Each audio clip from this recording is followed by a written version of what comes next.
Então Donald Trump soltou aí nessa semana o primeiro esboço grande, os primeiros grandes pontos da reforma de impostos dele, o que ele quer fazer aí, e ela é excelente em muitos lados, ela é muito boa, mas do lado fiscal de como vai equilibrar o orçamento americano depois disso, é ridículo, mas enfim, vamos tentar entender. Então assim, primeiro, ele se elegeu prometendo um enorme corte de impostos e semana passada ele falou, vai ser o maior corte de impostos da história dos Estados Unidos. E todo mundo já falou, olha cara, seguinte, na política você promete isso e entrega isso, porque quando você promete isso, quando você promete o maior corte de impostos dos Estados Unidos, você pode fazer o segundo ou terceiro maior, o que seria excelente, todo mundo vai achar uma merda. Cara, não promete isso tudo. E daí, pelo que ele entregou já, pelos pontos gerais que a gente tem até agora, pode muito bem ser sim o maior corte de impostos da história dos Estados Unidos. E assim, eu sigo o ponto do Milton Friedman. Eu sou a favor de qualquer corte de impostos, a qualquer momento, por qualquer motivo. Tá bom. A questão é as consequências depois, mas, bom... ele se elegeu prometendo um corte de impostos corporativo, nas empresas vão pagar menos impostos, simplificar o código de imposto de renda e reduzir de 7 níveis diferentes para 3. Só pra você ter uma ideia, já teve alguma coisa na ordem de 40 níveis diferentes de impostos de renda nos Estados Unidos, mas sei lá, nos anos 20 e tal, uma loucura desgraçada.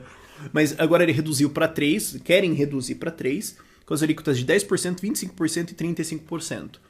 Só falta explicar quanto que você tem que ganhar para chegar nessas alíquotas, mas... Enfim, e vai reduzir o imposto corporativo de 35% mais uns impostos lá em cima, que é meio complicado, para 15%. Mano, isso é excelente. Fora isso, o cara se livra, ele corta o estate tax, que é o imposto de herança, basicamente. Se você tem um certo patrimônio que é maior de $1 milhão ou $5 milhões quando você morre, metade você deve pro governo. Coisa bizarra, que era fantástico pra destruir empresa, destruir qualquer coisa maior, destruir tudo. Eles vão repelir isso aí, fica legal. E mais algumas reformas e tudo mais. E quando você olha pra isso, você olha e fala, cara, além do fato dele criar uma taxa de 10%, 25% e 35% e criar 15% para as empresas, reduzindo, eles criam tantas brechas dentro do negócio que basicamente para você pagar 35% você tem que ser algum tipo de trouxa mesmo.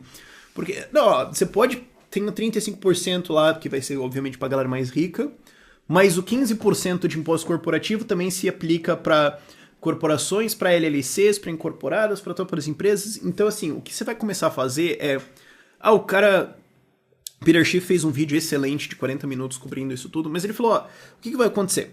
Por exemplo, eu sou um CEO, certo? Eu ganho $3 milhões por ano. Então, a empresa me demite, eu não sou mais CEO, e eu abro uma empresa de Rafael Lima CEO Services, certo? E daí a empresa me contrata como um serviço, eu sou uma empresa que está prestando um serviço de CEO para essa empresa, e daí eles me pagam esse dinheiro como uma empresa e eu pago 15% de imposto. Essa é só uma brecha. Tem tantas brechas dentro dessa lei que de fato você tem que ser um tipo especial tapado pra pagar 35% de imposto pra chegar nisso aí e não dar um jeito de pular. Então, qual vai ser a alíquota real de imposto que as pessoas vão pagar? Não dá pra saber exatamente. E ainda faltam os detalhes de qual vai ser como vai ser com o faturamento, como é que vai ser isso, como é que vai ser aquilo. Então não tem como estimar o custo exatamente dessa lei, mas ela vai ser muito boa nisso, de liberar dinheiro para as pessoas, deixar elas com mais dinheiro daquilo que elas produziram, certo? Reduz o roubo estatal. Isso aí é excelente. Só tem um problema, que é o que o orçamento americano vai fazer. Porque assim, eles já estão em déficit de 400, 500, 600 bilhões de dólares por ano. O que é assim, a nossa dívida atual, a nossa dívida imobiliária agora é mais ou menos 4 tri. Então, eles fazem a nossa dívida brasileira inteira em 2 anos. E isso se não tiver uma crise econômica. Porque daí esse déficit pode passar de 1 tri, pode ir para 1,5 tri.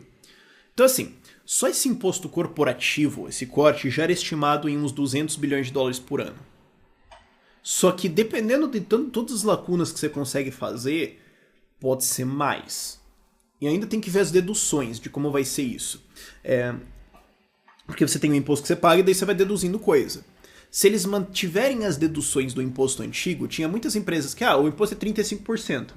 Só que daí eles contratam os contadores, que só falta os caras fazerem chover de tanta bruxaria que eles fazem, que a empresa deveria pagar 35% e ela acaba pagando 2%. De tanta dedução que ela enfia no meio do negócio. Então se você manter essas deduções e baixar a taxa para 15%, tem muita empresa que vai pagar imposto negativo. O que é hilário. A noção disso é hilária, mas enfim. Ela pode reaver um monte de impostos também que estão em cadeia e tudo mais, né? Como se ela estivesse mamando das outras pessoas, mas enfim. Que se fosse o caso, eu como um libertário seria contrário, porque é basicamente um subsídio. Mas enfim. O fato se manter essas deduções, então tem que ver ainda como é que vai ser a lista de deduções, o que vai acontecer, o que não vai acontecer, por aí vai. E essa é uma outra coisa legal, inclusive, que é feita para o imposto de renda das pessoas. Imposto de renda, né? Pessoa física, não RPJ, mas PF. Ele dobrou as deduções, porque agora o casal pode deduzir, né? Não é mais deduz como um casal, mas 2 indivíduos podem deduzir, mesmo que estejam casados. Isso ajuda muito.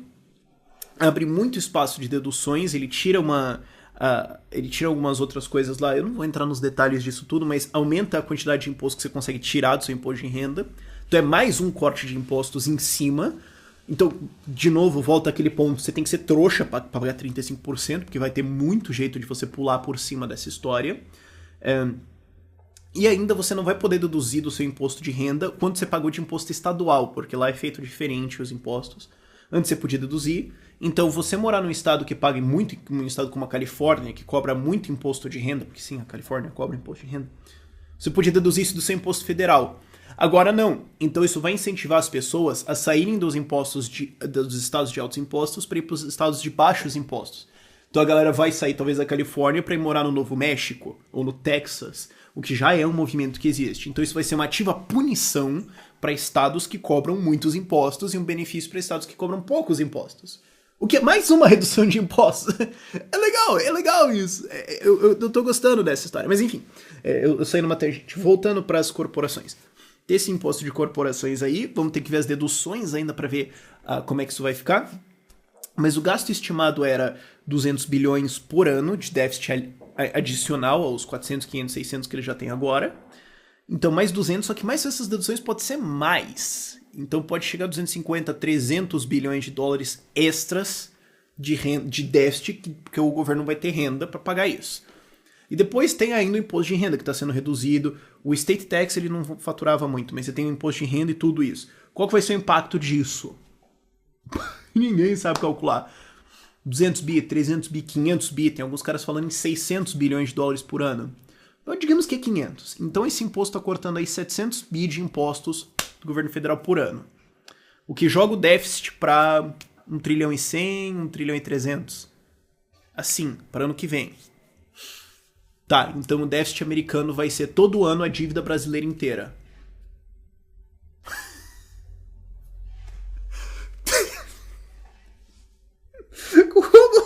Como que isso vai dar certo?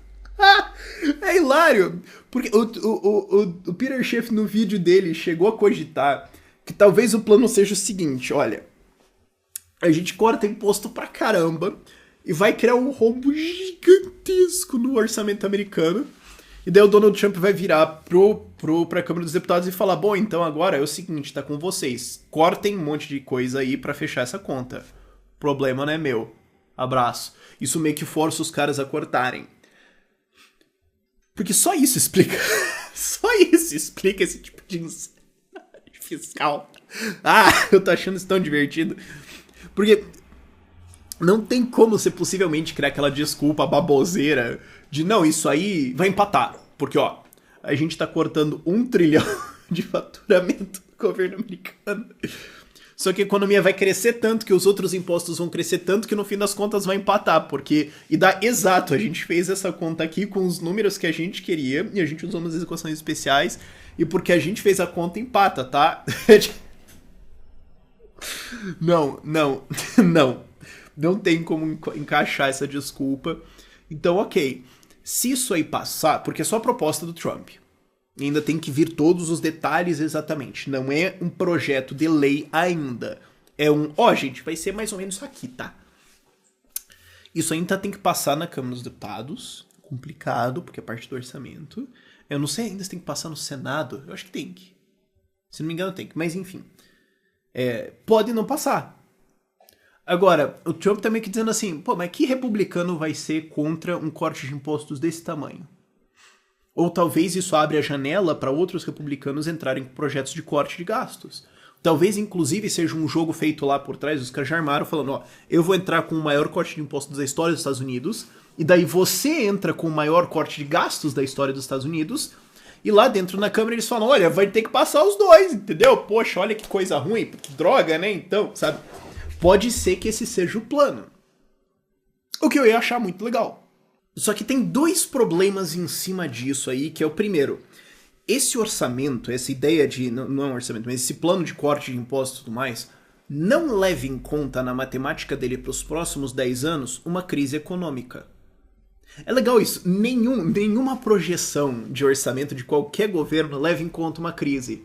Vamos projetar para os próximos 10 anos?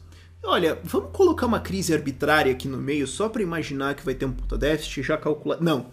Todo mundo imagina, cada mais ou menos 5, 10 anos tem uma puta crise que ferra o orçamento de todo mundo. Porém, no futuro elas não vão mais existir. Então a gente tira isso do orçamento. É muito legal isso. É como se você falasse, olha, eu vou planejar todo o orçamento da minha casa imaginando que nunca alguma coisa vai dar de errado, sabe? Eu não vou nem comprar seguro, na verdade, porque eu nunca fico doente. Isso nunca acontece. Sabe? Besteira isso. Isso é uma invenção neoliberal para vender pânico, não sei. Então, isso não presume uma crise econômica que pode acontecer nos Estados Unidos esse ano, ou ano que vem. E se isso acontecer, então a gente já tem um déficit agora de, meio tri. Essa lei coloca mais, vamos pegar a estimativa um pouco assim conservadora, 200 corporativo, 500 imposto de renda, 700. Então a gente vai para 1,2 tri de déficit na hora. Aí você entra numa crise. O que aconteceu na última crise dos Estados Unidos? Adicionou 1 tri ao déficit. Só que essa crise vai ser maior, então a gente vai calcular em 1,5. Então, se acontecer, a gente tem um déficit aí do governo americano de 2,7 trilhões de dólares em um ano. A dívida deles é 20 tri. É como se o Brasil tivesse um déficit em um ano assim de uns 600 bilhões de reais.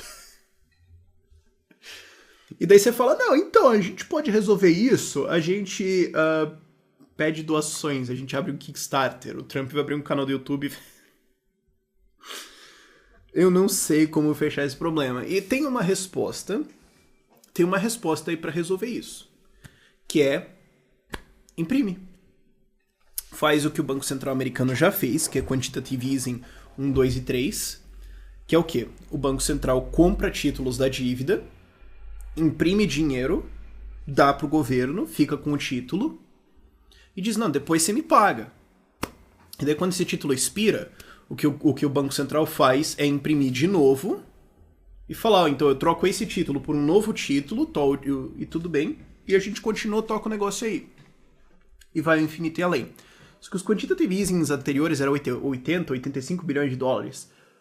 Um quantitative easing para fechar esse extra de dívida, a gente está falando aí de alguma coisa como 700 a 1 tri por ano. Bom, 700 é o tri por ano, vamos fazer a conta para facilitar. Se for 600 é 50 bi por ano, 50 bi por mês. Se for 700 vai dar uns 80. Então se for para um tri vai ter que ser assim, o Banco Central americano vai ter que imprimir alguma coisa entre 60 e 120 bilhões de dólares por mês para dar para o governo americano. Para fechar essas contas. Então é uma impressão aí de 50 a 120 bi. Isso vai entrar no governo americano, o governo americano vai gastar em despesa corrente, isso vai entrar na economia, isso vai ter uma inflação aí, já está em 2%, que é a inflação que o governo diz, que na verdade deve ser muito maior. Então você pode ir para uma inflação agora real de 2 a 4% para, sei lá, 6, 8% ao ano. Então, na prática, isso é imposto no pobre, porque é um imposto inflacionário, certo? Isso vai ser imposto no pobre, desvaloriza todos os investimentos deles, desvaloriza a propriedade deles, desvaloriza o dinheiro que eles têm guardado. Então, quem não recebe do governo vai ser prejudicado às custas de quem recebe do governo. Então, na prática, isso se torna um imposto inflacionário. E se o Banco Central não fizer esse programa de imprimir dinheiro para comprar títulos do governo americano? Bom, então o governo americano vai dobrar ou triplicar a oferta dele de títulos de dívida, mas a demanda vai continuar mais ou menos a mesma. Então o que vai acontecer com o juro dos títulos americanos? Vai explodir. Tá agora, é 2% a nota de 10 anos, né? Pode ir para 4, 5. Bom, cada 1% que sobe é aí mais uns 60, 70 bilhões de gasto por ano do governo americano só para pagar juro. Então se subir 2, 3%, é 7, 14, é alguma coisa entre 140 e 210 bilhões de gasto no governo americano a mais. Então lembra, 200 corporativo, 500 imposto de renda, mais aí uns 150, 200 de juro de dívida. E a dívida continua subindo, então esse juro vai ser explosivo. E o que acontece? Bom, então se o governo americano se o Banco Central não imprimir para pagar isso, esse juro vai subir e as pessoas vão começar a jogar dinheiro para dívida soberana. O que é um problema, porque dívida soberana não produz nada, porque o governo americano não produz nada. Ele não cria, ele não tem fábricas, ele não contrata, ele só gasta, ele só torre, ele só destrói dinheiro. É isso que um governo faz, ele destrói valor. Então, ao invés desse dinheiro ir para ser economizado em bancos, para ser emprestado para quem vai abrir uma fábrica, para quem vai desenvolver tecnologia, para quem vai produzir, para quem vai investir, esse dinheiro vai sair de lá para ir para títulos de dívida americanos. Então, o juro para quem quer produzir vai subir. Então, você vai ter agora uma crise de crédito no setor produtivo americano que já está extremamente frágil. Então, isso aí vai gerar uma crisezinha. Aí o que vai acontecer? O governo americano vai meio que dar uma falidinha, né? Ou ele joga a inflação para 10% ao ano e além. Ou, que é o que eu acho mais plausível, eu já expliquei para vocês, o Banco Central começa a imprimir dinheiro. Faz um quantitative easing, joga, e isso vai desvalorizar o dólar massivamente. Só para vocês terem uma noção, eles faziam isso até 2014, e o índice dólar é o valor do dólar pesado com outras moedas, né? Porque você vai misturar o dólar contra o quê? Mas, enfim. Escolhem várias moedas do mundo e faz um índice de quanto o dólar vale comparado a outras moedas. Estava em 80. Eles pararam com essa história de imprimir dinheiro em 2014. O índice do dólar subiu para 100, 110. Legal. Ferrou, né? Pesado isso, pesadaço. Então, se eles voltarem a imprimir isso, essa é uma impressão de 80, 85 bi por mês. Se eles voltarem a imprimir alguma coisa desse nível, então o dólar cai para 80. Desvaloriza o dólar, explode o dólar, valoriza todas as outras moedas mundiais. Daí você tem toda uma bagunça acontecendo ao redor de ações, de títulos e tudo mais, você joga a economia americana no parafuso. Então assim, eu sou a favor do corte de impostos. Menos dinheiro que vai ser roubado da população. Mas e o fiscal do governo? Vai ter que cortar gastos. E vai ter que cortar gastos na ordem de 700 bi ano. O que é 700 bi ano? O exército. Corta o exército. Não dá pra cortar o exército. Então o que a gente vai cortar? Socialistagem. Medicare, Medicaid, Social Security, repasses. Essa lei também cortaria o Obamacare. Aliás, impostos do Obamacare. Aproveita e corta o Obamacare inteiro. Não sei. Não sei. Mas teriam que ser cortes extremamente drásticos à estrutura fiscal americana, ou a gente entra em parafuso e leva o mundo inteiro junto, né? Eu falo a gente porque a gente tá junto nisso, cara. Se eles entrarem em parafuso, a não ser que você more lá no meio do interior e você planta toda a sua comida, que você não vai ficar sabendo disso, o Brasil vai inteiro junto com essa história, cara. Então é complicado aí. O que vai acontecer? É uma lei extremamente ousada justamente por causa desse problema fiscal. E eu não sei como é que vai ser a situação política disso. Se os republicanos vão ser contra porque criam um problema fiscal, ou a favor porque, é um corte de impostos, dane-se. Porque assim, os democratas vão ser contra, a gente já sabe. Ninguém se importa, certo? A questão é o lado republicano. A questão é o que vai ser feito com o orçamento depois. E como é que vai ser mitigado esse problema. Resta a ver. Vamos acompanhar. Por esse vídeo é isso. Tchau, tchau.